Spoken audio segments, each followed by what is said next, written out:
नमस्कार मित्रों, मैं पंडित चंद्रेश कौशिक। हमारी सीरीज चल रही है एपिसोड नंबर 22 की, जिसमें हम बात कर रहे हैं भृगु संहिता की। भृगु संहिता के अंतर्गत आज हम बात करने जा रहे हैं सिंह लग्न के दशम भाव में केतु स्थित हो तो उसके क्या फलादेश होंगे। प्रथम भाव में 5 नंबर का मतलब होता है सिंह लग्न, और सिंह लग्न में जब कभी भी केतु दशम भाव में स्थित हो जाता है सामान्यतः यह शुभ ही फलों को प्रदान कर देने वाला ग्रह बन जाता है। देखिए, इससे पूर्व हम राहु की सीरीज में, इट मीन्स की एपिसोड नंबर 21 की सीरीज में राहु की विस्तार से चर्चा कर चुके हैं। उस सीरीज में हमने राहु और केतु के सिद्धांतों पर भी बात करी। तो इस वाली सीरीज में हम राहु और केतु के सिद्धांतों की बात नहीं करेंगे, यहाँ पर डायरेक्टली हम फलादेशों पर ही चर्चा करेंगे। राहु और केतु 3 प्रकार से अपने फलों को प्रदान कर सकते हैं। फर्स्ट ऑफ ऑल तो ये जिस भाव में बैठे होते हैं उसके अनुसार अपने फलों को प्रदान करते हैं। दूसरा, जिस राशि पर बैठे होते हैं उस राशि के अनुसार अपने फलों को प्रदान करते हैं। और तीसरा, जिस ग्रह के साथ स्थित होते हैं उस ग्रह के अनुसार भी अपने फलों को प्रदान किया करते हैं। चलिए एक एक करके हम बात कर लेते हैं। यहाँ पर केतु दशम भाव में स्थित हो रहा है, इट मीन्स कि दशम भाव के कंटेंट्स को एब्जॉर्व करते हुए व्यक्ति को प्रदान कर देने वाला बन जाता है। दशम भाव होता है कर्म क्षेत्र का, प्रोफेशनल लाइफ का। व्यक्ति की प्रोफेशनल लाइफ में उच्च सफलता को प्रदान कर देने वाला ग्रह बन जाता है। वह इसलिए भी क्योंकि केतु का एक पृथक से स्वभाव होता है कि जिस भाव में भी बैठता है उस भाव के कंटेंट्स को कई गुना होकर बढ़ा देता है। विशेष रूप से हम बात कर रहे हैं जब कभी भी किसी भी भाव में यह केतु अकेला बैठता है, तो ऐसी स्थिति में ये उस भाव के कंटेंट्स को कई गुना होकर बढ़ा देगा। तो प्रोफेशनल लाइफ में ऐसे लोग अच्छा प्रदर्शन करने वाले भी हो जाते हैं। ऐसे लोगों के व्यक्तित्व को भी एक प्रभावशाली व्यक्तित्व बना देता है। ऐसे लोग सामाजिक में एक अच्छी प्रतिष्ठा को प्राप्त भी कर लेते हैं। तो यहाँ पर दशम भाव में जब कभी भी केतु स्थित हो जाएगा तो शुभ ही फलों को प्रदान करने वाला यह बन जाता है। दूसरा, यह जिस राशि पर स्थित होता है उस राशि के अनुसार अपने फलों को प्रदान करता है। यहाँ पर शुक्र की राशि स्थित है, वृषभ राशि स्थित है। वृष राशि का स्वामी शुक्र होता है। शुक्र कुंडली में जैसा भी रिएक्ट करता है, जैसा भी होता है शुभ अथवा अशुभ, वैसा ही केतु भी अपने फलों को प्रदान कर देने वाला ग्रह बन जाता है। यदि यह शुक्र शुभ स्थिति में हो जाता है तो केतु भी शुभ फल प्रदान करेगा। यही शुक्र यदि नकारात्मक हो जाता है तो केतु भी नकारात्मक ही हो जाएगा, नकारात्मक ही फल प्रदान करने वाला यहाँ पर बन जाएगा।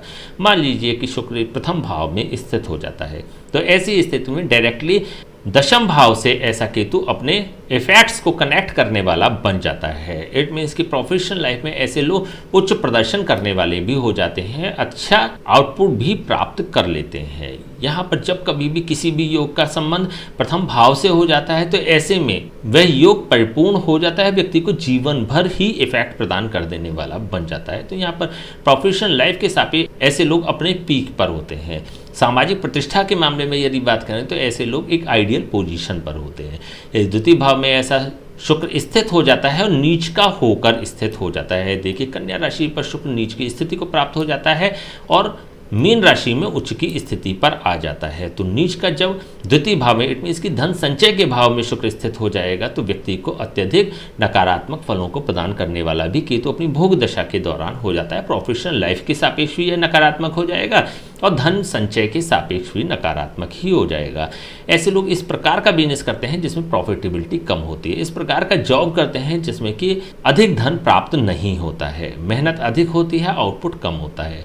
तो इस प्रकार की स्थितियों को ये जनरेट करता है। इसी के साथ जब कभी भी दशम भाव का स्वामी नीच का हो जाता है तो प्रोफेशनल लाइफ में ऐसे लोगों को लाइफ टाइम संघर्ष ही करना पड़ जाता है और केतु भी अपनी भोग दशा के दौरान व्यक्ति को संघर्ष ही कराने वाला हो जाएगा। तृतीय भाव में ऐसा शुक्र स्वग्रही होकर स्थित हो जाता है तो दशम भाव के सापेक्ष और तृतीय भाव के सापेक्ष, दोनों ही भावों के सापेक्ष केतु अत्यधिक शुभ फलों को प्रदान कर देने वाला ग्रह बन जाता है।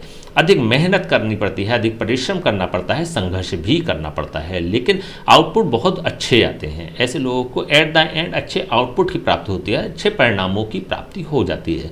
तो प्रोफेशनल लाइफ में ऐसे लोग मेहनत करने के पश्चात वेल सेटल्ड भी हो जाते हैं। यदि चतुर्थ भाव में शुक्र स्थित हो जाता है, चतुर्थ भाव का मतलब सांसारिक भोगों की उपलब्धता का कारक भाव चतुर्थ भाव ही माना जाता है। वाहन, भूमि और भवन की उपलब्धता को सुनिश्चित करने वाला भाव चतुर्थ भाव ही होता है। ऐसे में जब कभी भी शुक्र चतुर्थ भाव में स्थित हो जाता है तो केतु भी अपने प्रोफेशनल लाइफ के माध्यम से वाहन, भूमि और भवन को प्राप्त करने वाला हो जाता है।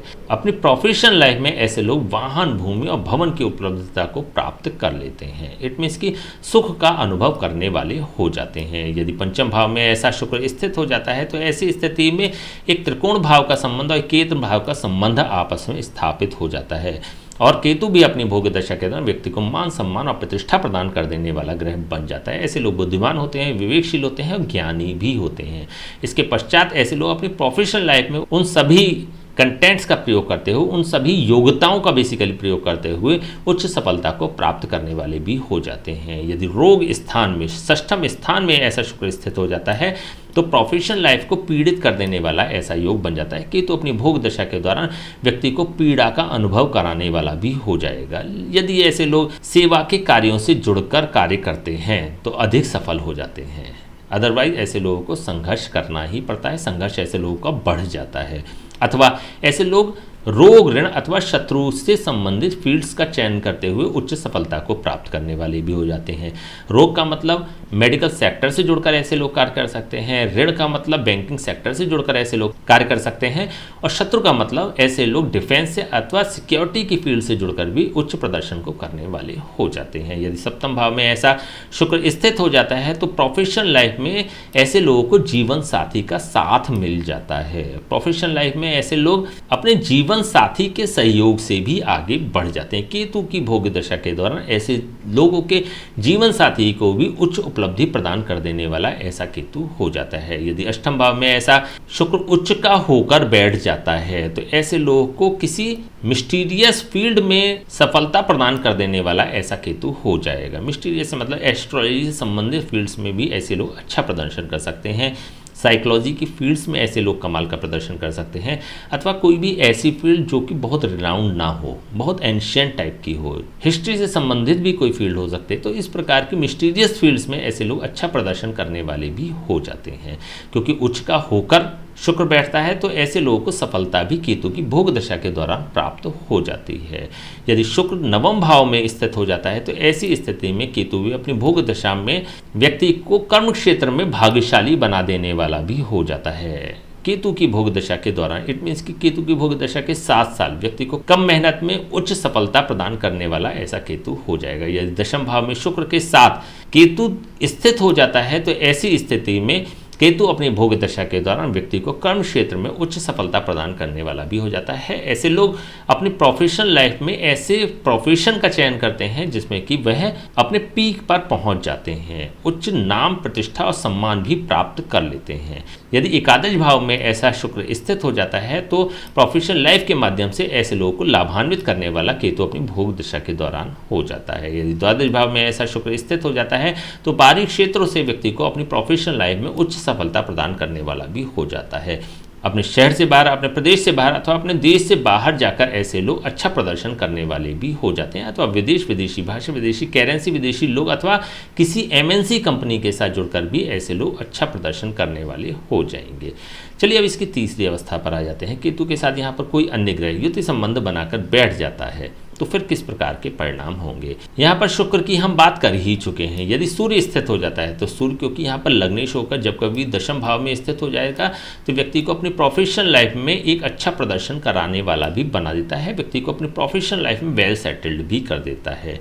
ये चंद्रमा स्थित हो जाता है, चंद्रमा यहाँ पर बाहरी क्षेत्रों का कारक बन रहा है, द्वादश भाव का स्वामी हो रहा है, तो बाहरी क्षेत्रों से व्यक्ति को प्रोफेशनल लाइफ में उच्च सफलता प्रदान करने वाला भी हो जाता है। ऐसे लोग बाहर जाकर कार्य करें ऐसी संभावना हो जाती है, अथवा अपने स्थान पर ही रहकर किसी MNC कंपनी से जुड़कर ऐसे लोग अच्छा कार्य करने वाले भी हो जाते हैं।